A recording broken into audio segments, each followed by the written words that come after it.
आज हम लोग करेंगे क्वेश्चन नंबर 4, जिसमें कहा गया है कि स्कूटर वेइंग 150 किलोग्राम, एक स्कूटर जिसका मास 150 किलोग्राम है, kilogram together with rider moving at 36, यानी कि उसके ऊपर राइडर भी बैठा हुआ है, यानी कोई पर्सन बैठा हुआ है और वो मूव कर रहा है कितनी स्पीड से, 36 किलोमीटर पर आवर।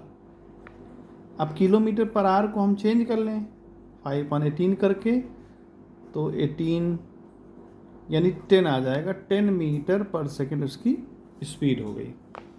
अच्छा, और वो एक टर्न लेता है 30, यानी कि वो एक ऐसे घुमाव बनाता है।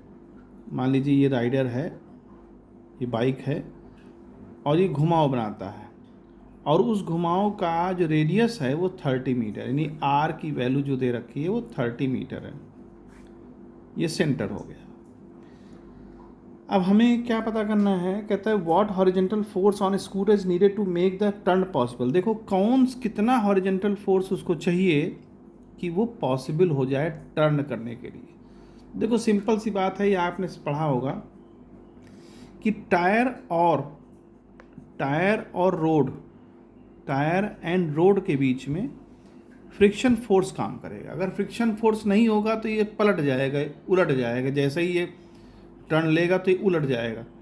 तो इसको ना उल्टे उसके लिए क्या जिम्मेदार होता है, friction force. Friction force proper होना चाहिए, और उसी फ्रिक्शन फोर्स से ये क्या करता है, सेंट्रीपिटल फोर्स मिलेगा। भाई सर्कुलर मोशन जहाँ होगा वहाँ सेंट्रीपिटल फोर्स होगा ही होगा। बात ये है कि सेंट्रीपिटल फोर्स आया कहाँ से, तो सेंट्रीपिटल फोर्स आएगा टायर और ज़मीन के बीच जो फ्रिक्शन है वही फ्रिक्शन फोर्स ही सेंट्रीपिटल फोर्स देगा। तो फ्रिक्शन फोर्स किसके इक्वल हो जाएगा, सेंट्रीपिटल फोर्स के। अब फ्रिक्शन क्या होता है हम जानते हैं, म्यू इंटू आर होता है। तो आर यहाँ पर क्या है, नॉर्मल रिएक्शन फोर्स, जो टायर और जो उसके बीच में फ्रिक्शन फोर्स काम करे, नॉर्मल रिएक्शन फोर्स। वो नॉर्मल रिएक्शन फोर्स किसके इक्वल होता है, मास इंटू ग्रेविटी। तो अगर हम यहाँ देखें तो v की वैल्यू क्या हो जाएगी, v की वैल्यू हो जाएगी म्यू आर जी, यानी V square is equal to mu R G. अगर हम यहाँ से म्यू निकालना चाहें, है ना, अगर हम थोड़ा सा इसको खिसका लेते हैं, क्योंकि म्यू हमें नहीं पता होगा, तो म्यू हमको निकालना अगर होगा तो V square by R G करना पड़ेगा। और वेलोसिटी हमको दे रखा है 10, तो 10 2 टाइम्स, रेडियस हमको कितनी है 30 मीटर, और जी की वैल्यू 10, तो ये आ जाएगा 1/3।